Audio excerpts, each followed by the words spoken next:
ಬರದ ನಾಡು ಎಂದು ಕರೆಸಿಕೊಳ್ಳುವ ಚಿತ್ರದುರ್ಗ ಜಿಲ್ಲೆಯು ಕೇಂದ್ರ ಜಲಶಕ್ತಿ ಸಚಿವಾಲಯದ ಅಂತರ್ಜಲ ಮಂಡಳಿ ನಡೆಸಿದ ಸಮೀಕ್ಷೆಯಲ್ಲಿ ಅಂತರ್ಜಲ ಬಳಕೆಯಲ್ಲಿ ಕ್ಲಿಷ್ಟಕರ ವಲಯಗಳಲ್ಲಿ ಪಟ್ಟಿಯಲ್ಲಿದೆ. ಪರಿಸ್ಥಿತಿ ಹೀಗಿರುವಾಗ ಇಂದಿಗೂ ಜಿಲ್ಲೆಯ ಹಲವು ಭಾಗಗಳಲ್ಲಿ ಅಂತರ್ಜಲ ಸಮೃದ್ಧವಾಗಿರುವುದು ಕುತೂಹಲಕಾರಿ. ನಗರದ ಚಿಕ್ಕಪೇಟೆ, ದೊಡ್ಡಪೇಟೆ, ತ್ಯಾಗರಾಜ ಬೀದಿ, ಧರ್ಮಶಾಲೆ ರಸ್ತೆ, ಉತ್ತರಾದಿಮಠ, ರಾಘವೇಂದ್ರ ಸ್ವಾಮಿ ಮಠ, ಪಾತಾಳೇಶ್ವರ ಸ್ವಾಮಿ ದೇವಸ್ಥಾನ ಸೇರಿದಂತೆ ನಾನಾ ಭಾಗಗಳಲ್ಲಿ 10 ಸೇದುಬಾವಿಗಳಿದ್ದು ಇಂದಿಗೂ ನೀರಿನ ಅಗತ್ಯತೆ ಪೂರೈಕೆಗೆ ಬಳಸಿಕೊಳ್ಳಲಾಗುತ್ತಿದೆ.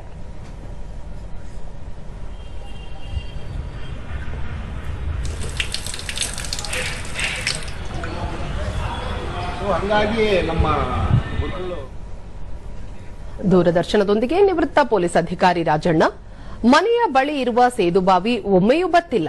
ವರ್ಷಗಳ ಹಿಂದೆ ಬರಗಾಲ ಬಂದು ನೀರಿನ ಬೇಡಿಕೆ ಹೆಚ್ಚಾದಾಗಲೂ ಸಂಜೆ ವೇಳೆಗೆ ಕಡಿಮೆಯಾಗುತ್ತಿದ್ದ ನೀರಿನ ಮಟ್ಟ ಮರುದಿನ ಮುಂಜಾನೆ ವೇಳೆಗೆ ಮತ್ತೆ ಏರಿಕೆಯಾಗುತ್ತಿತ್ತು.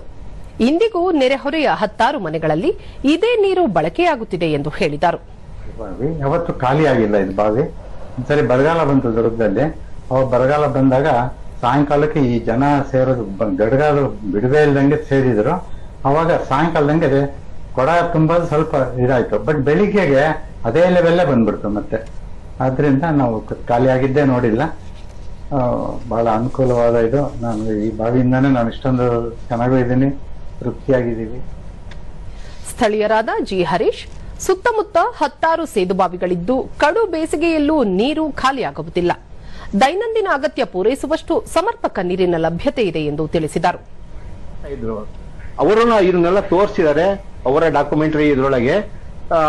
ಇಷ್ಟೆಲ್ಲ ಹೇಳಕ್ ಇಚ್ಛೆ ಪಡ್ತೀವಿ. ಇದು ಮುಂಚೆಯಿಂದ ಹಿರಿಯರು ಮಾಡಿರೋ ಒಂದು ಇದು ಇವತ್ತವರೆಗೂ ಪ್ರತಿಯೊಬ್ಬರಿಗೂ ಅನುಕೂಲ ಆಗ್ತಾ ಇದೆ. ದೇವಸ್ಥಾನಕ್ಕಾಗಿರ್ಬೋದು, ಸಾರ್ವಜನಿಕರ ಇದಕ್ಕಾಗಿರ್ಬೋದು, ಪ್ರತಿಯೊಂದಕ್ಕೂ ಇದನ್ನ ಉಪಯೋಗ ಮಾಡ್ತಾ ಇದೀವಿ. ಜಲತಜ್ಞ doctor N J Devaraja Reddy, ಈ ಭಾಗದಲ್ಲಿ ಭೂಮಿಯ ಮೇಲ್ಪದರವು ಮರಳು ಮಿಶ್ರಿತವಾಗಿದ್ದು ಇದು ನೀರನ್ನು ಸುಲಭವಾಗಿ ಹಿಡಿದಿಟ್ಟುಕೊಳ್ಳುತ್ತದೆ. ಸುಮಾರು 30 ರಿಂದ 50 ಅಡಿ ಆಳದಲ್ಲಿ ಗಟ್ಟಿಯಾದ ಬಂಡೆ, ಶಿಲಾ ಪದರ ಇರುವುದರಿಂದ ಇಂಗಿದ ನೀರು ಹೆಚ್ಚು ಆಳಕ್ಕೆ ಹೋಗದೆ ಮೇಲ್ಪದರದಲ್ಲೇ ಶೇಖರಣೆಯಾಗುತ್ತದೆ. ಹೀಗಾಗಿ ಹಲವೆಡೆ ಅಂತರ್ಜಲ ಉತ್ತಮ ಮಟ್ಟದಲ್ಲಿದೆ ಎಂದು ವಿವರಿಸಿದರು. ಕಲ್ಯಾಣಗಳ ಮುಖಾಂತರ ಬಂದಂತ ನೀರು ಬಾವಿಗಳ ಮುಖಾಂತರ ಪಾಸ್ ಆಗಿ ನಮ್ಮ ಮಲ್ಲಾಪುರ ಕೆರೆಗೆ ಹೋಗ್ತಕ್ಕಂಥ ಸೀನ್ ನೀವು ನೋಡ್ತಾ ಇದ್ರೆ, ಅದೆಲ್ಲದರ ಪರಿಣಾಮವಾಗಿ ಇವತ್ತು ಚಿತ್ರದುರ್ಗದ ಕಲ್ಯಾಣಿಗಳಲ್ಲಿ, ಹೊಂಡಗಳಲ್ಲಿ, ಬಾವಿಗಳಲ್ಲಿ ನೀರು ನೋಡಲಿಕ್ಕೆ ಸಾಧ್ಯ ಆಗ್ತದೆ. ಈ ನೀರು ಪರಿಶುದ್ಧವಾದ ನೀರು. ನಾನು ಪರೀಕ್ಷೆ ಮಾಡಿ ತೋರಿಸಿದ್ದೇನೆ. ಇದು 500 ppm ಗಿಂತಲೂ ಕಡಿಮೆ ಇದೆ. ಕೆಲವು ಬಾವಿಗಳಲ್ಲಿ 100 ppm ಅಂತೆ. ಅಷ್ಟು ಪರಿಶುದ್ಧವಾದಂತಹ ನೀರನ್ನ ಪಡೀಲಿಕ್ಕೆ ಮುಖ್ಯ ಕಾರಣ ಇದು ಕಲ್ಮಶ ರಹಿತ, ಮಾಲಿನ್ಯ ರಹಿತ, ಪರಿಶುದ್ಧವಾದಂತಹ ನೀರು ಇವತ್ತು ಎಲ್ಲ ನಾಗರಿಕರು ಪಡೀತಾ ಇದ್ದಾರೆ. ಇದಕ್ಕೆ ಮುಖ್ಯ ಕಾರಣ ಚಿತ್ರದುರ್ಗದಲ್ಲಿ ಮಾಡಿರ್ತಕ್ಕಂಥ ಜಲ ಪಾರಂಪರಿಕ ಸಂರಕ್ಷಣೆ ವಿಧಾನ.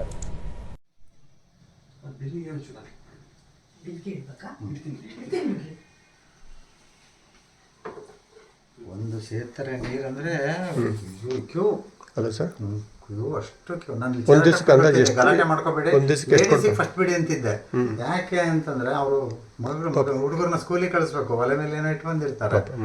ಹಂಗಾಗಿ ಅಂತ ಆಮೇಲೆ ವಿಷಯದಲ್ಲಿ ಆಗ್ಲಿ, ಟೆನ್ಷನ್ ವಿಷಯದಲ್ಲಾಗ್ಲಿ ನಿತ್ಯನೂ ಹಂಗೆ ಬರುತ್ತೆ. ಇಲ್ಲಿ ಮನೆಗಿದ್ರೆ ಎಷ್ಟಾರ ನಮ್ಮ ಇದಾಗಿರ್ಲಿ, ಟೆನ್ಷನ್ ಇದಿರ್ಲಿ, ನಿದ್ದೆ ಬಂದು ನಾವೀಗ ನಾನು ನಮ್ಮ ಮನೆಯವರು ಇದೇ ರೂಮಲ್ಲೇ ಮನ್ಗೋದು.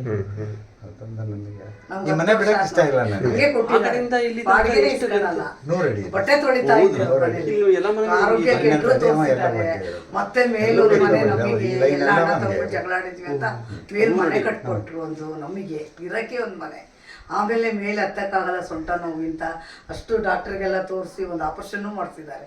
ಆಮೇಲೆ ಇದೇ ಮನೆಗೆ ಇದ್ಬಿಡು, ನೀನ್ ಮೇಲೆ ಹತ್ಬಿಡ ಅಂತ ಹೇಳ್ತಾರಲ್ಲ. ನಮ್ಗೆ ಎಷ್ಟು ಮಾಡಿದ್ದಾರೆ ಅವ್ರಿಗೆ, ನಮಗೆ ಇಷ್ಟೆಲ್ಲ ಮಾಡಿದಾರೆ. ಅವ್ರಿಗೆ ನಾವು ಕೆಲಸ ಮಾಡ್ತಾ ಇದ್ವಿ ಬಿಡಿ, ಬಟ್ಟೆ ತೊಳೆದಿದ್ದೀನಿ ನೋಡ್ರಿ. ಅಷ್ಟು 12 ಅಡಿ ಇಷ್ಟು ಒಳ್ಳೆಯವ್ರು ಎಲ್ಲಿ ಸಿಗ್ಬೇಕು ನಮ್ಗೆ? ಅವರೇ ದೇವ್ರು. 12 ಅಗಲ 100 ಉದ್ದ. ಸೊ ಇಲ್ಲಿಂದ ಅಲ್ಲಿಗೆ ಎಷ್ಟು ಒಂದು 10 ಅಡಿ ಅಲ್ಲ, ಹೈಟ್ ಡಿಫ್ರೆನ್ಸ್ ಗೊತ್ತಿಲ್ಲ. ಒಂದು 8 ಅಡಿ. ಅದು ನಾವು ಬಂದಲ್ಲ ಅಲ್ಲಿ, ಅದು ಅಲ್ಲಿ ತಗ್ಗಿತ್ತು. ಅದನ್ನ ಫಿಲ್ಅಪ್ ಮಾಡ್ಕೊಂಡು ಮೇಲೆ ತಗೊಂಡು, ಯಾಕಂದ್ರೆ ನಾವು ಡೈಲಿ ಬೇಕಾಗಲ್ಲ ಅಂತ. ಇದನ್ನ ಮಾತ್ರ ಬರೀ ಮನಗಕ್ಕೆ ಯೂಸ್ ಮಾಡೋದ್ರಿಂದ ಇಲ್ಲಿ ಮೆಟಲ್ ತಗೊಂಡ್ವಿ. ಇವನ್ನೆಲ್ಲ ಎತ್ತಕ್ಕೆ ಮತ್ತೆ ಬಾಗಿಲುಗಳೆಲ್ಲ ಎತ್ತಬೇಕು. ಅದಕ್ಕೆ ಅದ ಬಿಟ್ಟು ಸರ್, ದುರ್ಗದಲ್ಲಿ ಭಾರಿ ಮಳೆ ಆಗುತ್ತಲ್ಲ, ಪ್ರವಾಹ ಬರುತ್ತಲ್ಲ, ಯಾಕಂದ್ರೆ ಬಾವಿಯಲ್ಲಿ ಕೈಗೆ ಸಿಗುತ್ತಾ? ಸಿಗಲ್ಲ. ಇನ್ನ ಮೇಲೆ ಬರುತ್ತೆ. ಈ ಕಲ್ಲಿದಲ್ಲ, ಕಲ್ಲಿವರೆಗೂ ಬರುತ್ತೆ. ಬಹಳ ತುಂಬಾ ನೀರು ಬಂದು ಮಳೆ ಬಂದ ಸ್ವಲ್ಪ ಅಷ್ಟೇ ಬಿಡಬೇಕು ಅಷ್ಟೇ. ಓಕೆ. ಆಗಲಿ ಸರ್ ಅದೇ ಇದಕ್ಕೇನೆಂದರೆ ಸರ್ ಪ್ರತಿ ವರ್ಷ ಅದಕ್ಕೆ ಸುಣ್ಣ ಹೊಡಿಬೇಕು, ಇಲ್ಲ ಈ ಮೆಟಲ್ಗೆಲ್ಲ ಪೇಂಟ್ ಮಾಡಬೇಕು, ಮತ್ತು ಯಾವುದು ಸಂಧಿಗಳಿರಬಾರ್ದು, ಸೊಳ್ಳೆ ಜಿರ್ಲೆ ಅವ್ಯಾವುದು ಸೇರ್ಕೊಳ್ಳಲ್ಲ, ಮತ್ತು ಅಲಮ್ನ ಸಣ್ಣ ಬಳಿ ಇದ್ದಾರೆ ಯಾರನ್ನ ಸರ್ ಯಾರಾದರೂ ನಿಮ್ಮ ಮನೆ ಕೆಲಸ ಅದೇ ನಿಮಗೆ ಇಳಿಬೇಕಲ್ಲ ಅಲ್ಲ ಸರ್ ಈ ಮಿಷಿನ್ಸ್ ಬಂದಿದ್ದಾವೆ, ಇಲ್ಲ ಮಾಡಿ ಸ್ಪ್ರೇಯಿಂಗ್ ಕಡ್ಡಿ ಹಿಡ್ಕೊಂಡ್ಬಿಟ್ರೆ ಎಲ್ಲ ಒಳಗೆ ಹಂಗೆ ಬಂದ್ಬಿಡುತ್ತಲ್ಲ ಆ ಥರ ಅದೊಂದು ಕೆಲಸ. ಮತ್ತು ಲಾವಂಚ ಬೇರು ಅಂತ ಸಿಗುತ್ತೆ, ಲಾವಂಚ ಬೇರುಗಳನ್ನ ಕಟ್ಟಿಬಿಟ್ಟು ಅದನ್ನು ಅದರೊಳಗೆ ಬಿಟ್ಟು ಒಂದು ಪ್ಲಾಸ್ಟಿಕ್ ದಾರ ಕಟ್ಟಿ ಯಾವ ಬೇಕಾದ್ರೆ ಅದನ್ನು ಒಂದು ವರ್ಷಕ್ಕೆ 3 ತಿಂಗಳು ಒಂದ್ಸರಿ ತೆಗೆದು ಮತ್ತು ಬೇರನ್ನ ಸ್ವಚ್ಛ ಮಾಡಿ ಮತ್ತೆ ಬಿಡೋದು, ದಾರ ಕಟ್ಟಿ ಬಿಟ್ಬಿಡೋದು. ಅದು ಏನೇ ಕಲ್ಮಶಗಳಿದ್ರು ಅದು ಹೇಳ್ಕೊಳುತ್ತೆ. ತಳಕ್ಕೆ ಬಿಡ್ಬೋದಾ? ಅಲ್ಲ ಮೇಲೆ ತೇಲುತ್ತದೆ ಮತ್ತು ನಿಮ್ಗೆ ತೆಗಿಯೋಕ್ಕೆ ಕಷ್ಟ ಆಗುತ್ತೆ ಅಂತೇಳಿ ಒಂದು ಪ್ಲಾಸ್ಟಿಕ್ ದಾರ ಕಟ್ಟ್ರಿ ಅಂತ ತೆಗೆದು ನೀವು ತಿಂಗಳಿಗೆ ಒಂದ್ಸರಿ ಬೇಕಾದ್ರೆ ತೊಳೆಯೋದು ಮತ್ತು ಆ ಗಂಟು ಹಂಗೆ ಬಿಡೋದು. ಇಷ್ಟು ಒಂದು ಗಂಟು ಬೇರು ಸಿಗುತ್ತೆ. ಅದೇ ಗೊತ್ತಾ, ಅದ್ರಲ್ಲಿ ಇದು ಎಣ್ಣೆ ತೆಗೆದಿರ್ತಾರೆ. ಒರಿಜಿನಲ್ ಬೇರು ಆಗಬೇಕು. ಒರಿಜಿನಲ್ ಬೇರು ಹಿರಿಯೂರಿನಲ್ಲಿ ಸಿಗುತ್ತೆ, ನಾನು ನಿಮ್ಗೆ ಅಡ್ರೆಸ್ ಕೊಡ್ತೀನಿ ತರ್ಸ್ಕೊಂತ. ಜಸ್ಟ್ ಇಷ್ಟು ಒಂದು ಒಳ್ಳೆ ಹೆಣ್ಮಕ್ಳು ಜಡೆ ಥರ ಅಷ್ಟು ಬಂದರೆ ಅದೊಂದು ಮಾಡ್ಕೊಂಡ್ರೆ ಸಾಕು.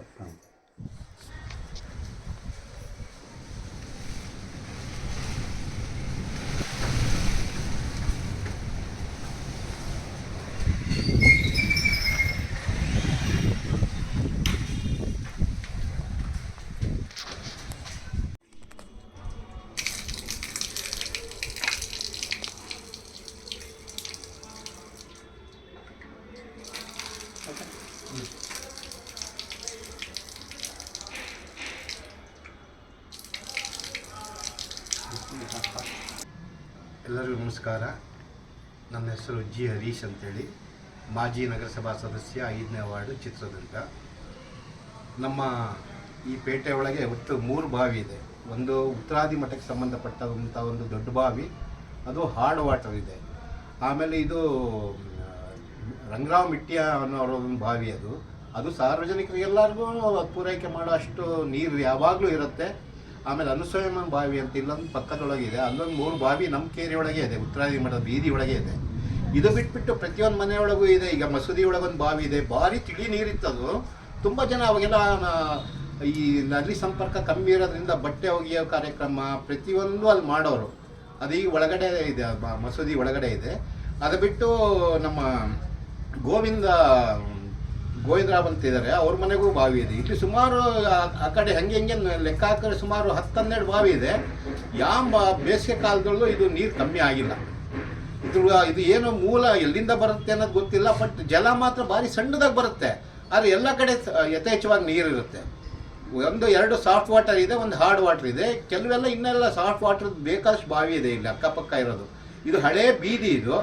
ಅವಾಗ ಏನು ಜಲಸೌಕರ್ಯ ಯಾವ ಥರದಲ್ಲಿ ಮಾಡಿದ್ರು ಏನೋ ಗೊತ್ತಿಲ್ಲ, ಬಟ್ ಇವತ್ತುವರೆಗೂ ಯಾರಿಗೂ ಅದು ನೀರು ಬತ್ತಿರೋದು ಯಾರು, ನಾವು ಸಣ್ಣರಿದ್ದ, ನನಗೂ 58 ವರ್ಷ, ನಮ್ಮಿಂದ ನಮ್ಮ ತಂದೆಗೆ ಕಾಲದಿಂದನೂ ಅದನ್ನ ಬತ್ತಿರೋದು ಯಾವತ್ತೂ ನೋಡಿಲ್ಲ. ಇಲ್ಲಿ ನಿಮಗೆ ಗೊತ್ತಿದ್ದಂಗೆ ದತ್ತಣ್ಣ ಅಂತೇಳಿ ಫಿಲಮ್ ಆ್ಯಕ್ಟ್ರು ಅವರು ಇದ್ದರು, ಅವರು ಒಂದು ಡಾಕ್ಯುಮೆಂಟ್ರಿ ಮಾಡಿದ್ರು. ಅದರೊಳಗೆ ಇದು ಉತ್ತರಾದಿ ಮಠದ ಬಾವಿ ತೋರಿಸಿದ್ರು. ಯಾಕೆಂದರೆ ಅವರು ಈಜು ಕಲ್ತಿದ್ದು ಮತ್ತು ಇದು ಮಾಡಿದ್ದು ಇಲ್ಲೇ ಮನೆ ಇತ್ತು, ಹಳೆ ಮನೆಯೊಳಗೆ ವಾಸ ಇದ್ದರು. ಅವರನ್ನು ಇದನ್ನೆಲ್ಲ ತೋರಿಸಿದ್ದಾರೆ ಅವರ ಡಾಕ್ಯುಮೆಂಟ್ರಿ ಇದರೊಳಗೆ. ಇಷ್ಟೆಲ್ಲ ಹೇಳಕ್ಕೆ ಇಚ್ಛೆ ಪಡ್ತೀವಿ. ಇದು ಮುಂಚೆಯಿಂದ ಹಿರಿಯರು ಮಾಡಿರೋ ಒಂದು ಇದು ಇವತ್ತುವರೆಗೂ ಪ್ರತಿಯೊಬ್ಬರಿಗೂ ಅನುಕೂಲ ಆಗ್ತಾ ಇದೆ. ದೇವಸ್ಥಾನಕ್ಕಾಗಿರ್ಬೋದು, ಸಾರ್ವಜನಿಕ ಇದಕ್ಕಾಗಿರ್ಬೋದು, ಪ್ರತಿಯೊಂದಕ್ಕೂ ಇದನ್ನು ಉಪಯೋಗ ಮಾಡ್ತಾ ಇದ್ದೀವಿ. ಅದು ದೇವರ ಆಶೀರ್ವಾದ ಅಂತ ಭಾವಿಸ್ತಾ ನನ್ನ 2 ಮಾತು ಮುಗಿಸ್ತೀನಿ. ಧನ್ಯವಾದಗಳು. ನನ್ನ ಹೆಸರು ರಮೇಶ್ ಅಂತೇಳಿ, ಸುಬ್ರಹ್ಮಣ್ಯೇಶ್ವರ ದೇವಸ್ಥಾನದ ಅರ್ಚಕರು. ನಾನು ಹುಟ್ಟದಾಗಿಂದ ಇಲ್ಲೇ ಹುಟ್ಟಿ ಬೆಳೆದವನು. ಬಹಳ ಪುರಾತನವಾದ ದೇವಸ್ಥಾನ. ಈ ದೇವಸ್ಥಾನಕ್ಕೆ ಪೂಜಾ ಕೈಂಕರ್ಯಗಳಿಗೆ ಉಪಯೋಗಿಸ್ಬೇಕು ಅಂತ ಇದ್ದಂಥ ಬಾವಿ ಇದು. ಇದಕ್ಕೆ ಸುಬ್ರಹ್ಮಣ್ಯೇಶ್ವರ ದೇವಸ್ಥಾನ ಬಾವಿ ಅಂತಲೂ ಕರೀತಾರೆ. ನಾವು ಸಣ್ಣ ಮಕ್ಕಳಿದ್ದಾಗ ಇದೇ ನೀರನ್ನ ಎಲ್ಲದಕ್ಕೂ ಉಪಯೋಗಿಸ್ತೀವಿ. ಈಗಲೂ ಸಹ ವಿಶೇಷವಾಗಿ ದೇವಸ್ಥಾನ ಕಾರ್ಯಕ್ರಮಗಳಿಗೆ ಅಥವಾ ಮಳೆ ನಲ್ಲಿ ನೀರು ಬರದೇ ಇದ್ದಾಗ ಎಲ್ಲರೂ ಸಹ ಈ ನೀರನ್ನ ಉಪಯೋಗಿಸ್ತಾರೆ. ಭಾಳ ವಿಶೇಷವಾದ್ದು. ಯಾವ ಕಾಲದಲ್ಲೂ ನೀರು ಬತ್ತಿಲ್ಲ.